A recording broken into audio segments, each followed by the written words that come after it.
Christina. And you're tuning in to Seat for Every Ass. Hey, Christina. Hey, Barrett. Cheers. Cheers. Why don't we tell our friends, followers, family, stalkers, everybody out there, what are we drinking today?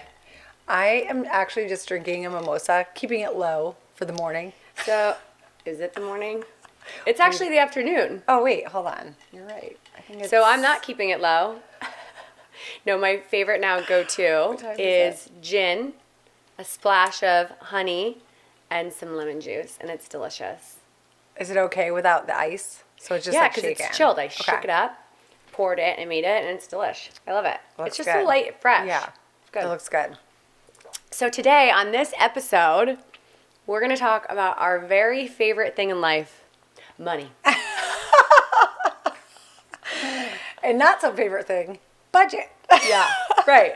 So as we have really evolved in our business and, have created this network of clientele that we feel so blessed to be with, you want to really build that trust. Like we know we want to build that trust with our clients, and the trust comes down to establishing a really healthy conversation about money.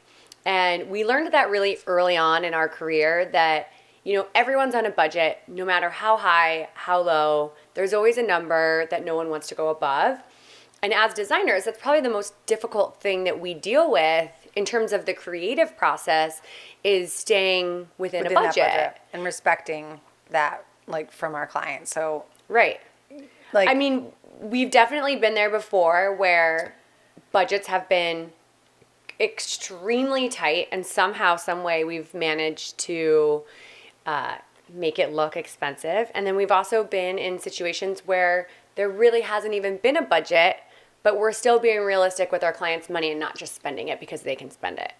Right. So I think as we are talking to our other fellow designers and being honest about our journey and where we are today, let's just be honest about how we work with our clients and how we manage expectations and budgets and have those healthy conversations. We were always told back in the day, once you don't talk about budget, you're already over. Yeah. So that has been a problem in our growing pains. The client doesn't give a budget. We typically always design highs and lows, right? So with respect, but then there's these special pieces that you and I both agree are necessary, like custom sofas or the light fixtures. If the client has wiggle room in their budget for those pieces, we always put them in. But as you said before, respectfully, we give them the opportunity to expand their budget if they want, or they don't have to get the custom piece or the super expensive light fixture. Yeah, so if we truly love pieces and we think it's worth that extra money, we also give an additional option, right? Just that's that's in the budget, right? And then when it's not in the budget, we kind of have our own little proposal for those items, which is like for us, that's like our option ones, right? So, but I want to tell the people kind of how we do budget, right? So there's some designers out there who are going to budget like per room, per space. We don't really ever work that way, and it's never worked that way for us. And I don't know how we figured it out, but we're always on a budget, and we always get on that number at the end without having to plan per room, per space. I don't like itemizing pieces so much so that for example, this sofa is, let's say it's $40,000 and it fits in the budget, but then the client sees that it's $40,000. They don't want to pay for it, even though they love it and it fits within their budget. I never like to think of the money like that, because if you really value and you really love it and it's within the budget, then why not do it? Right. Now I understand if it's over the budget, but I think trying to just figure out the big picture, what is the big picture number and how do we space that out? Obviously, we know certain rooms, like your primary bedroom, your kitchen, your dining room, your formal living room, your actual family room. Those are areas to invest and have nice pieces where we're going to spend and probably do custom. But a dining room alone, if you have 10 chairs, and let's just say a minimum $1,000 a chair. $1,000, yeah. You're already at $10,000. Right. It adds up so quickly.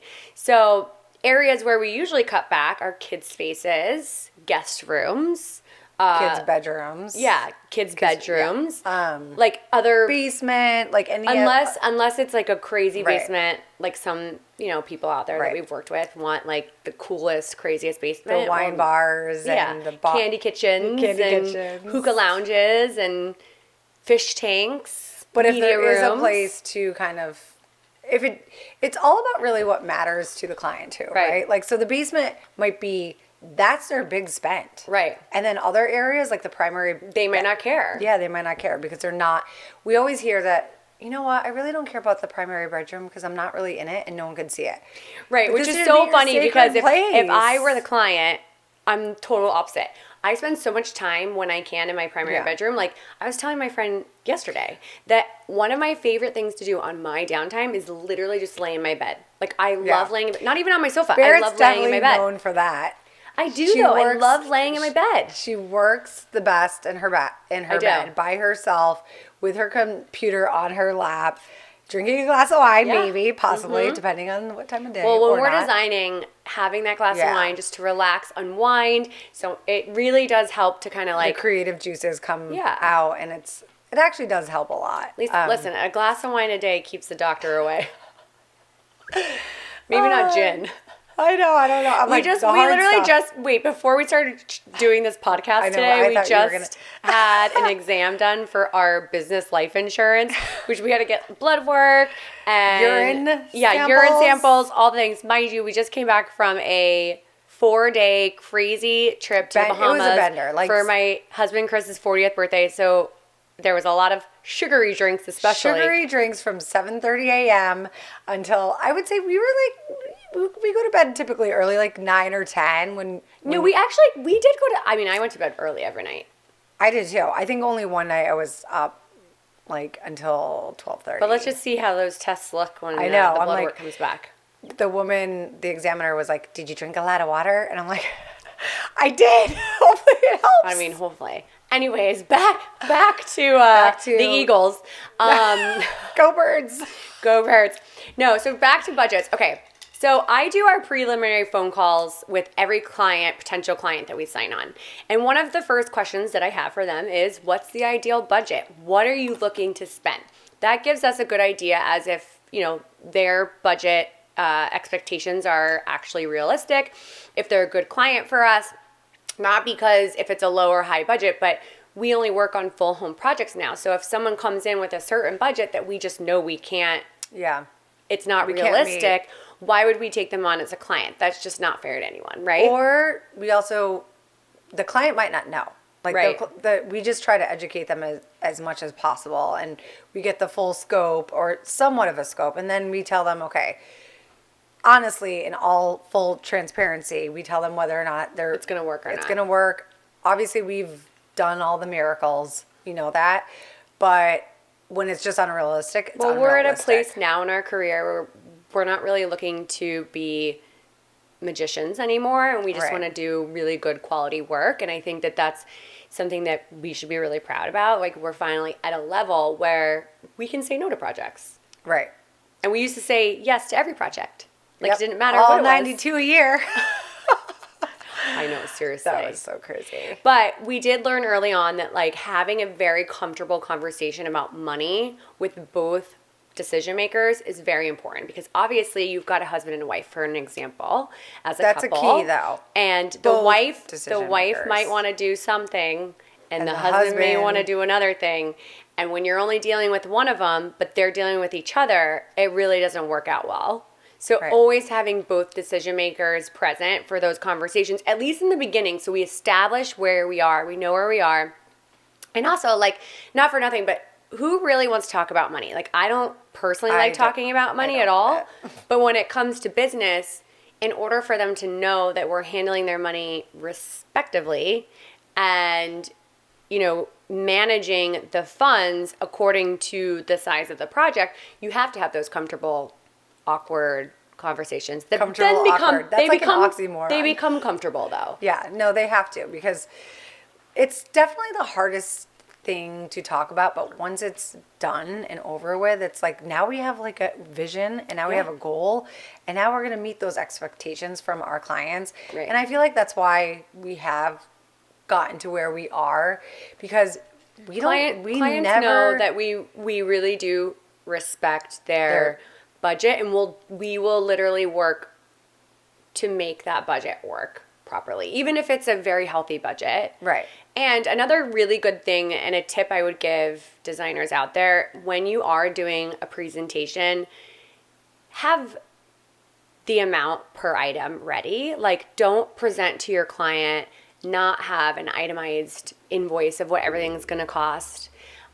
we never present without No, but all those I've heard numbers. stories before where people will present, they don't And- have any budget up front, and then in the end, the client now is 200 plus over the budget. They loved everything at presentation, but Yeah, they're it's not kind in of like budget. a bait and switch. That's not cool, and that's Like not what when we do were at just in all. the Bahamas, I Yeah. heard a whole story Oh. about that. Like, they did a whole presentation. She loved everything. Then she finds out that they're literally like double over the budget because at presentation there was no itemized of anything. Yeah, that's Again, if crazy. you don't have a budget and you really don't care what things cost, which is like, I don't even know who out there, 1%. not even 1%. of US. But I think just as a designer at your presentation, have those numbers ready and talk But about it with your clients. We will have our numbers ready, but we don't like to stop the presentation for all the creative. It doesn't have parts to of be. it. Yeah. Not like in presentation. I'm just saying, like, Right. when you send it over to them, typically give- have the monies ready. Have the monies ready, but after our presentation, we make our notes. We send over the original, if there's like, especially if there's no edits, the original the presentation with all the monies. Like, and who their goes to get their proposal. hair done, for example, right? Imagine going to get your hair done. Now, I have to get a lot done. I'm blonde, and I'm not naturally blonde anymore. So imagine me going to the hair salon. I spend like, 3 hours there getting a bleach and a tone, and a cut, and Bleach and a tone. and a cut, and a blowout, and a style, and this and that and the other, and I have no idea what it's going to cost. And then all of a sudden, here I am $1,000 later. And I'm like, oh, I'm not spending that. Yeah, I didn't know that the extra curl Like, cost how money. how would that even happen? No, right? it wouldn't. It wouldn't. I don't. Yeah, that's why being in full transparency at any given time is like, I feel like that's what we strive for and that's what we excel in. Yeah. And that is why we are very so close with our clients. They trust us, and Yeah. trust is literally the biggest. And money thing. is trust. Money if is someone trust. is holding your money and they're not literally really protecting it, how are you going to trust them? Right. Like, they know our designs are amazing. They love our designs. But it's the back end of the business that gets people in trouble. And Right. we've been there before. Like, we kind of started saying. So we've had clients before, again, as we start a project, we're like, what's the total budget? Where are we? We've had clients before where literally they will say to us, we really don't have a budget. And we're like, okay, but we really need a budget. And they're like, well, we don't really have one. We really want you guys to design it, soup to nuts. Yes. Design it for us, and then from there, we'll decide what we want to do. And we've done that before, and We're never doing it unfortunately, again. We're never doing it in the end, it never works out well, because what happens is we design a gorgeous, amazing presentation that takes a fucking shit ton of work on our team, on us. Everyone's hustling, getting it done, and then we go to In presentation. record speed. I do have to say it's Record speed. We go to presentation. They absolutely love it. And you think, amazing. They're going to go with everything. And then all of a sudden you get that email and it's like, so we're not going to do this room. We're not going to do this room. We're not going to do this room. We're not going to do this room. We're not going to do this room, this room, this room, this. We're only going to do 2 of the rooms out of the whole entire house. And mind you, we're a flat fee based firm.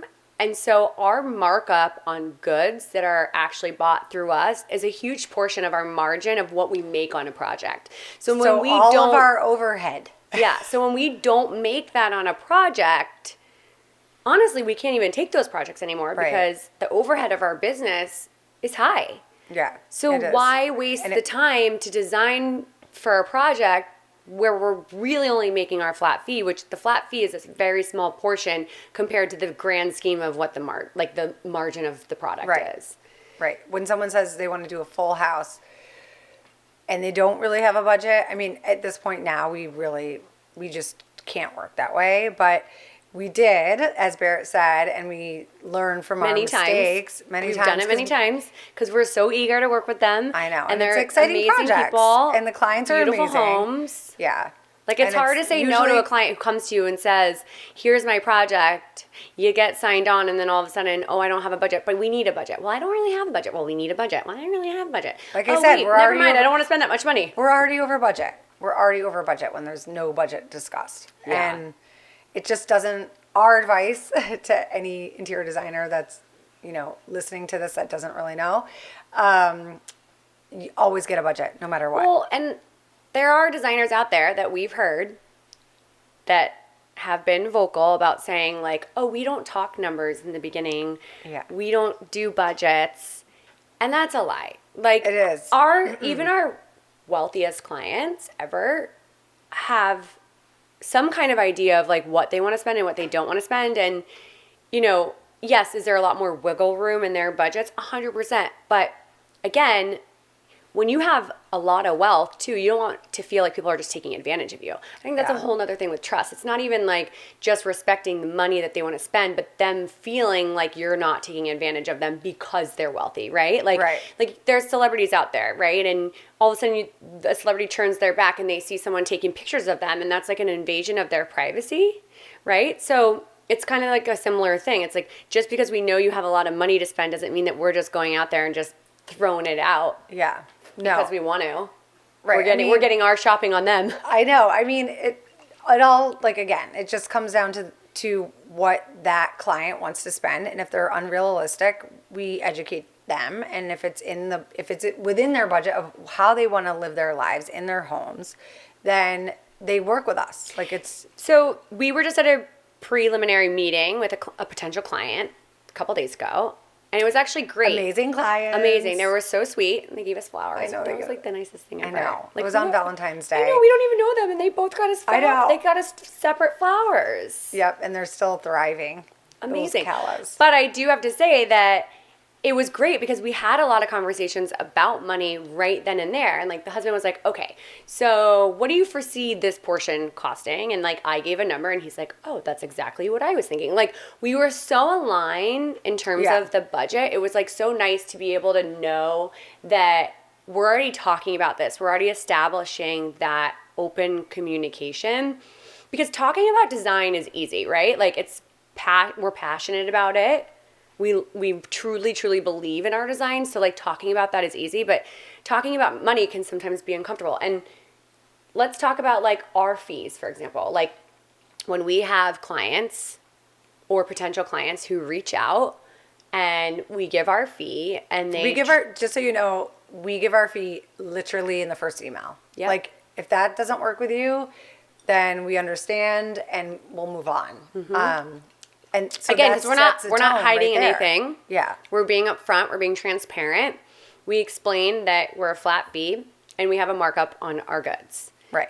We are not what I call Spirit Airlines, where You got it right this time. Where I know I always say Southwest. yeah, but we're not Spirit Airlines. Like, we aren't paying for just a ticket and then everything is added from Yeah. there. We don't do a la carte. There's some designers out there where it sounds really, and there's nothing wrong with this. It's just not how we work. I'll say that. But I do feel like it's a little bit deceiving in the sense that it sounds like they have this really low flat rate, but then all of a sudden you keep adding the those rooms. bags. You're adding, You're adding the bags for your plane You wanna ticket, sit in the front and now all of a row. sudden you're at first class tickets. Yeah. So we're just honest at the front, saying, "Here's our flat fee. This flat fee." I know I can't. Blah, blah, blah, blah, blah, blah. This flat You're like fee. your goats. Wait, speaking of, it's Soul's I know. I birthday just saw. today. Sorry, we're like totally like reminiscing back here, but Reminiscing. No, so our flat fee stays the same no matter what. It's not going to change, and it is what it is. And then we have our percentage, and we're just honest about it from the beginning. And most of the time, clients understand, but every once in a while, a client will come by and say, well, I talked to another designer. Their flat fee is a lot lower, but their percentage may be higher. And I'm like, well, in the end, they're actually going to be higher than us because actually the percentage Is where the money is made. So Yeah. even if it's 5% higher than ours, if they're spending a certain amount of money, that 5% adds up to be a lot more than maybe the $10,000 difference that we have in our fee. right. But with that said, I think it's important that people, as designers, you understand your worth and your value. But then again, every client, every situation is so different. So having those conversations about money, about your fees, if it's a brand new client that comes to you and you've never worked with them before, like, why are you negotiating with a fee? Right. Well, that's when we don't negotiate with But why fee. would you? Right. But if it's someone who comes to you all the time, Yeah. and or it's a reoccurring client, Then of course you're going to have a conversation because you've already done one project with them. They've already referred you to everybody, and you're ultimately going to do many more projects their next with them. project So in the future. So just to end that conversation, just have open conversations about money. But I do want to just talk about one other thing, mixing highs and lows.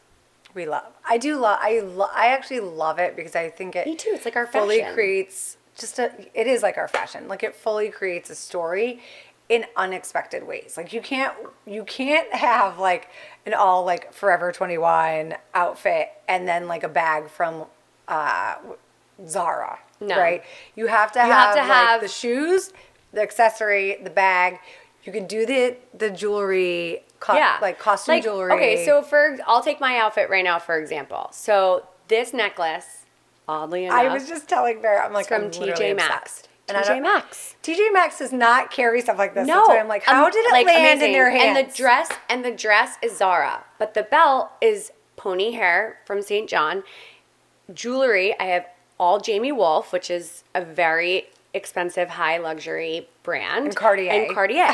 and Chanel. So like that's where the mix is, right?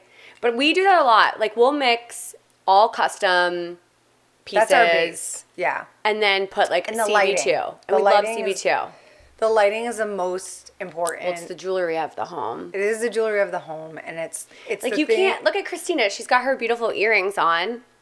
You can't go into a foyer and not have like whether Yeah. it's gorgeous sconces or a gorgeous chandelier. Like you can't walk out of the house wearing a dress and forget the jewelry. Whether it's the necklace, the earrings, the bracelet, there always has to be like an end piece, right? There always has to be like a little bit of that bling, whether or Bling. not bling or shine. Something. Shine. Something to just Something that distracts from the other elements, and usually that other elements are kind of not muted, but like it just doesn't have that reflection. I also think mixing highs and lows makes us very relatable as designers. 'Cause everyone has kids, everyone has pets, everyone has There's a seat for every grandparents. ass. There's a seat. There is a seat for every ass.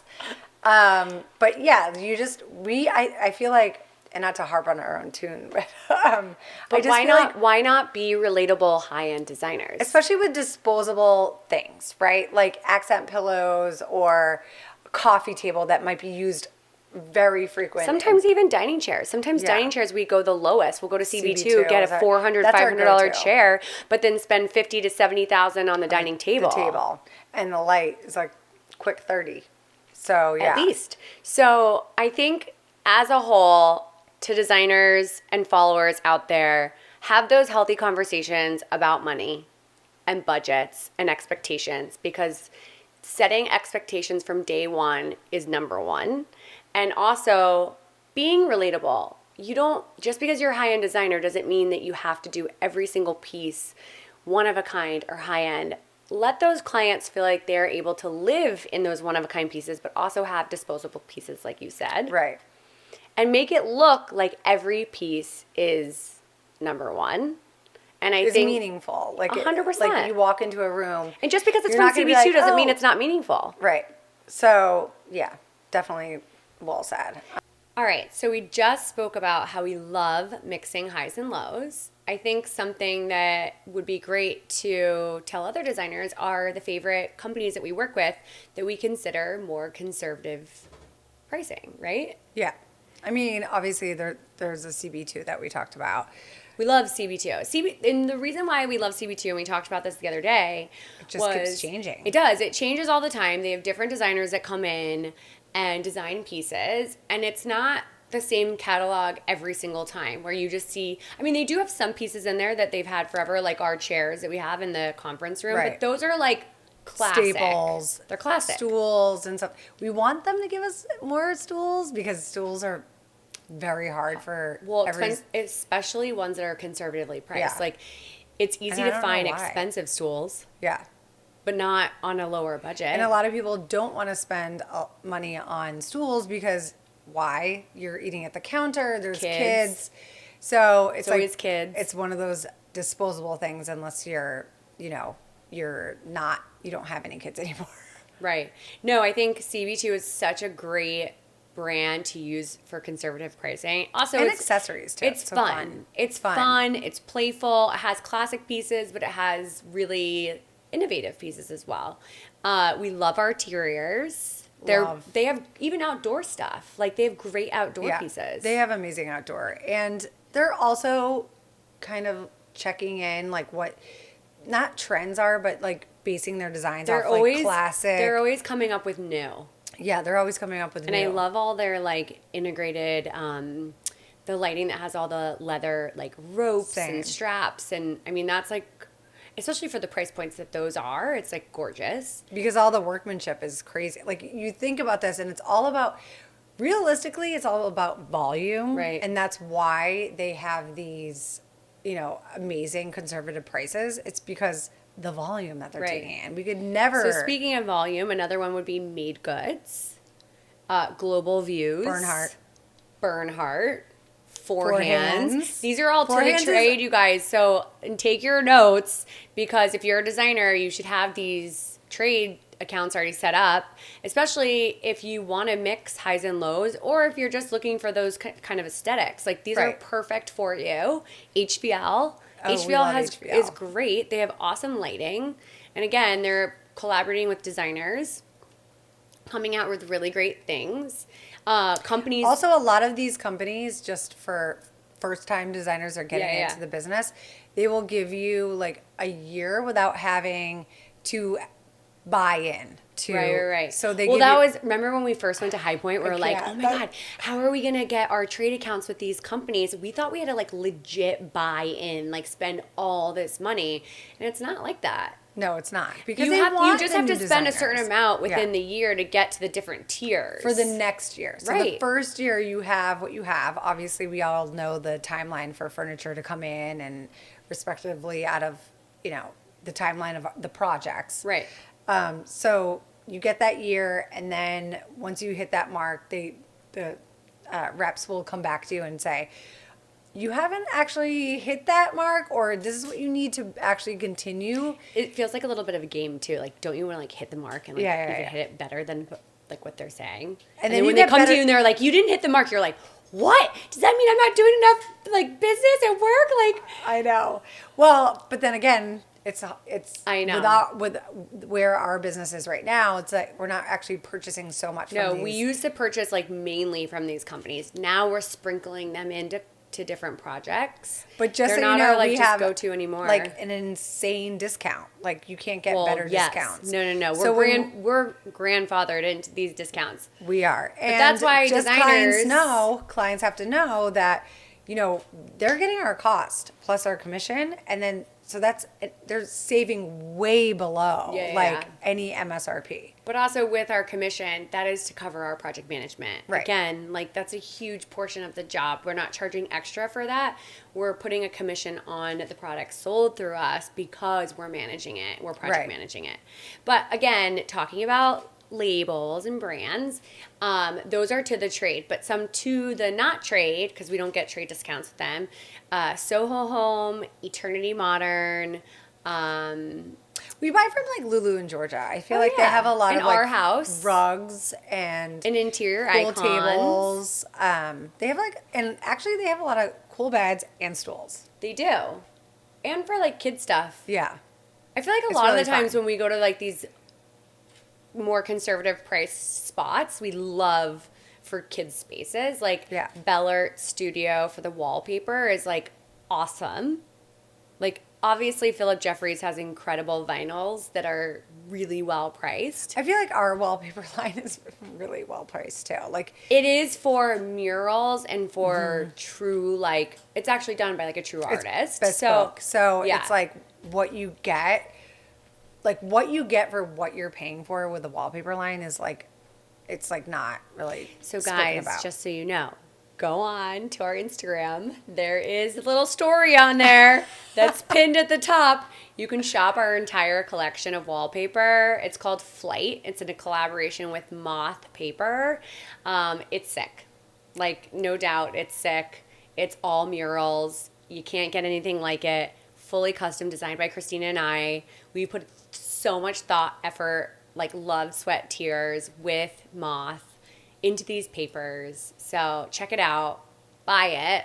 Use it. Buy it. Use it. Like, it's No, but amazing. Kate's also amazing with like letting you know exactly how much you need too. Like you don't. Right. That's like a 2-for-1. Like you and don't get if you that you service. also, like, not to knock art, but you could just have the wallpaper like as your art for the room. Yeah, like Knox's room. Yeah. It's completely, Right, that's all there's his not art. even any piece of art. It's all graffiti based, custom through our girl Kate and me. It took us 3 months to design, and guess what? He's not putting a TV or art on that wallpaper, No. but it's vinyl, so it's like kid proof, husband proof, easy cleanable. Yeah. It's amazing. It is. So shop it. In our next episode, we're going to get candid on our business relationship, our partnership, running our business, having a team, which is not easy, and also balancing our life, balancing kids, farm, husbands, our expectations about what the heck we want in life. So stay tuned for that next episode because you're not going to want to miss it. You're going to get to know a little bit more about just you and I. The nitty gritty. And then ever so nice bosses that we are. I know. We really are, actually. And moms. Sit down. What? What are you doing over there, guy? All right. Subscribe, like, follow, share to all your friends. Seat for every ass. Keep it coming.